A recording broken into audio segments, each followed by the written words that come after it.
Bangladesh's Prime Minister Sheikh Hasina has blamed her opponents for the violence that took place in the country following the job quota protests last week. While the situation in Bangladesh may be calm right now, the memories and the shock lives on. Take a look at the week that shook Bangladesh. আজকে curfew দিতে আমরা বাধ্য হয়েছি মানুষের জানমাল রক্ষা করার জন্য। তো আমি তো কখনো এটা চাইনি, কারণ আমি যখন 81 সালে দেশে ফিরে আসি প্রতি রাতে কারফিউ ছিল। আপনারা জানেন যে কটা ঘটনা, যতগুলি খুন খারাপি এই শিবির, বিএনপি, জামাত এরা একসাথে করেছে। অনেকেই শাস্তি দেওয়া হয়েছে, একবার জানি, কিন্তু শাস্তি দিয়েছি আবার জেল থেকে তারা ওই একই চেহারা। তবে এবার অত সহজে ছাড়া হবে না। After 1 week of turmoil in Bangladesh, Prime Minister Sheikh Hasina has put the blame for violence on her political opponents. Hasina's comments came a day after the country's top court scaled back most job quotas and the nation showed signs of crawling back to normalcy. A week of student-led protests against quotas for government jobs killed nearly 200 people. Clashes between protesters and security forces prompted the government to shut down internet services, impose a curfew and deploy the army. The curfew has now been lifted.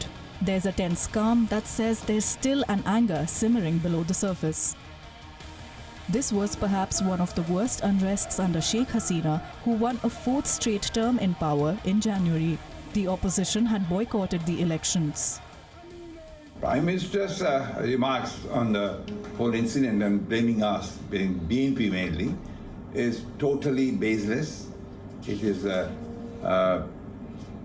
full of vengeance, because they have been trying always to defame BNP, which is a totally democratic party and a liberal democratic party. Unfortunately, this has become the trend of our Malik and the party leaders to blame everything for everything, BNP for everything. There's the political blame game on one hand and real-life tragedy on the other. The scars run deep.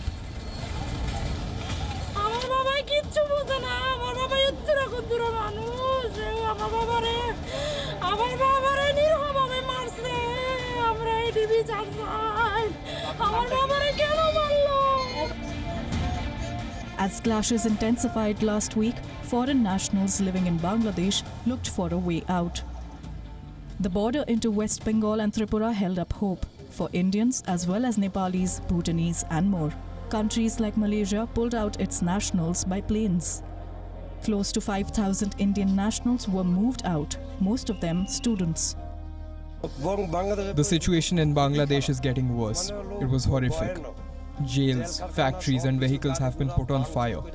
Prisoners were burned to death. Roads were also destroyed. Buses, many other vehicles and houses have also been destroyed and torched by the protests.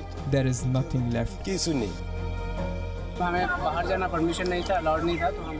We were not allowed to go outside, so we stayed inside our hostels. The firing kept happening outside our hostels. Violent clashes were frequently happening between the protesting students and the police. The Friday is the most worst because at the time all the people coming out, and then we can see that they are holding their weapon. There's the meeting point there where the riots happen.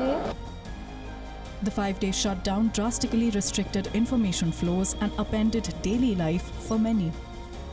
Bangladesh's telecommunications ministry says broadband internet has now been restored.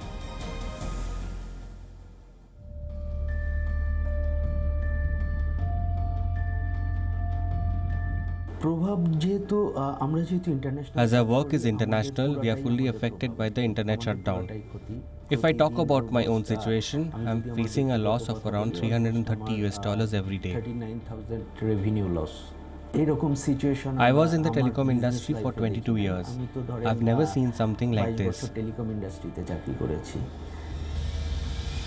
Bangladeshi Army Chief General Waqar Uzzaman took an aerial survey to take stock of the devastation. In many areas, he says redevelopment will have to start virtually from scratch. The total loss is indescribable. I don't know how long it will take to get over this loss.